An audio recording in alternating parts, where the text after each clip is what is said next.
Welcome to Lecture 2 on Learning. So first, please go to Moodle, and in the folder titled Chapter 6, Learning Lecture Videos, you will find a video titled Classical Conditioning, Neutral, Conditioned, and Unconditioned Stimuli and Responses. Please go watch that now. Welcome back. So I just wanted you to review the basics of classical conditioning again. Now, there are some additional issues with classical conditioning. One is the timing, how we time the presentation of the unconditioned stimulus and the conditioned stimulus matters.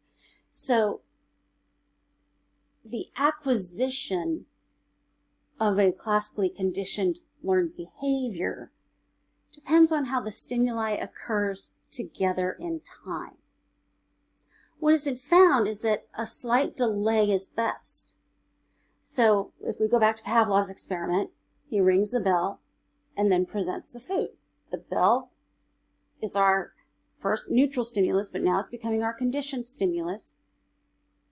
The food is the unconditioned stimulus. So I don't want to do bell food right together. It doesn't work that way. The subject needs to be able to predict what's coming next. Now, again, with classical conditioning, this isn't a cognitive process. It comes just down to your nervous system. And so with the dog salivating, the delay is interesting.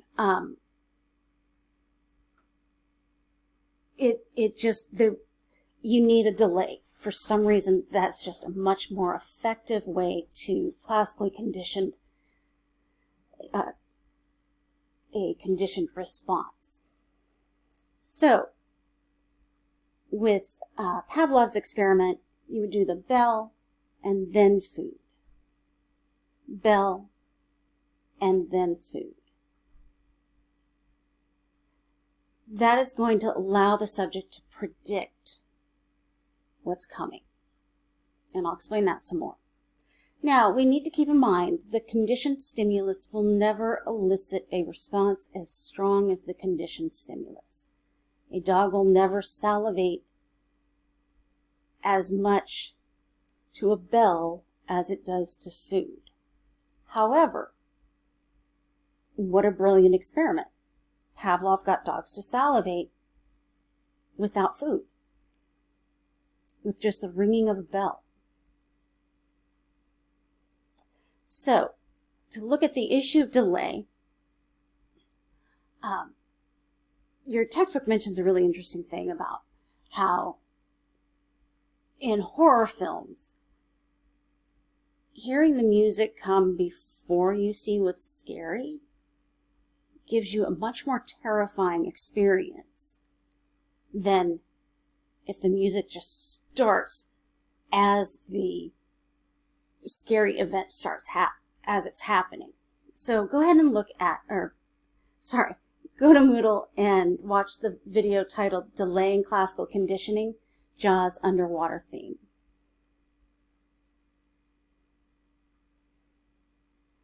Welcome back. So, this is the movie that psychologists have been using as the example for with classical conditioning for decades now. If you haven't seen the movie Jaws, the effects are very corny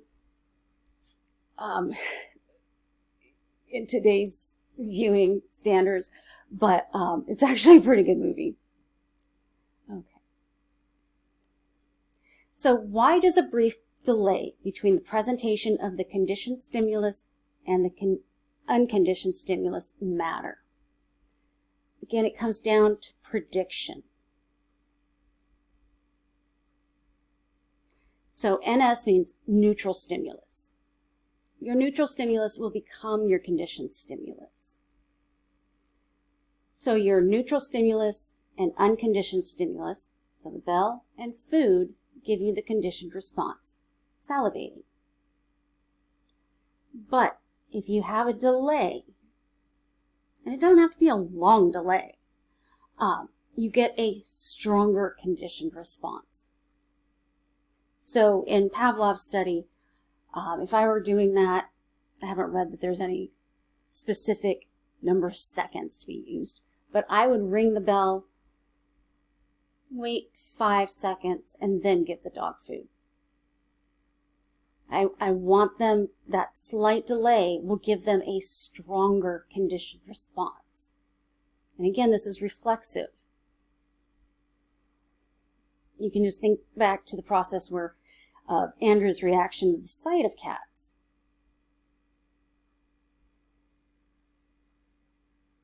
So now I need you to go watch the video titled Classical Conditioning, Extinction, Spontaneous Recovery, Generalization, and Discrimination. Welcome back. So some additional issues with classical conditioning. One is extinction, and this occurs when the conditioned stimulus no longer predicts the unconditioned stimulus. Basically, the subject just stops having the conditioned response. So if we use Pavlov's study as an example, once the conditioned response, salivating to the sound of the bell, develops, you will have to give food sometimes. If you just use the bell and stop giving any food, the conditioned response will die away. And so sometimes you have to throw in the unconditioned stimulus with the conditioned stimulus if you want the conditioned response to continue. Now ideally, so with classical conditioning, you're switching stimuli to get the same response. You've got your unconditioned stimulus, but your conditioned stimulus is what you want to use to get the conditioned response. So with Pavlov's dogs, you should be able to take away food completely out of the equation and just ring the bell to get them to salivate. But it's not that cut and dry. Once in a while, Pavlov has to, ring the bell and then present food again.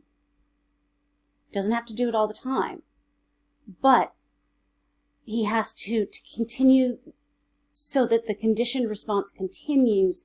He does have to sometimes present the unconditioned stimulus, which is the food. There's also the issue of spontaneous recovery, where a previously extinguished response reemerges with the presentation of the conditioned stimulus. So with Pavlov's study, he decides to extinguish the conditioned response.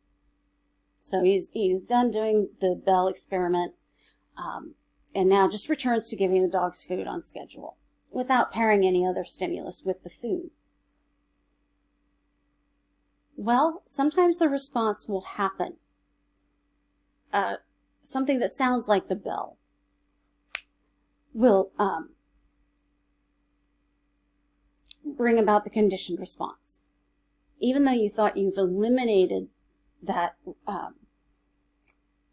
classically conditioned behavior, it will pop up again periodically.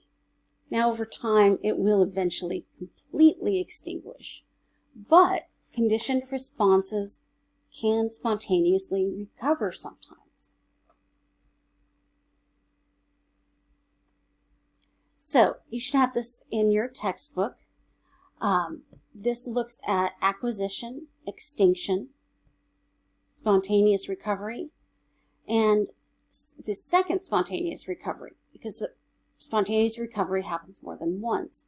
I want you to look at that in your textbook. That brings us to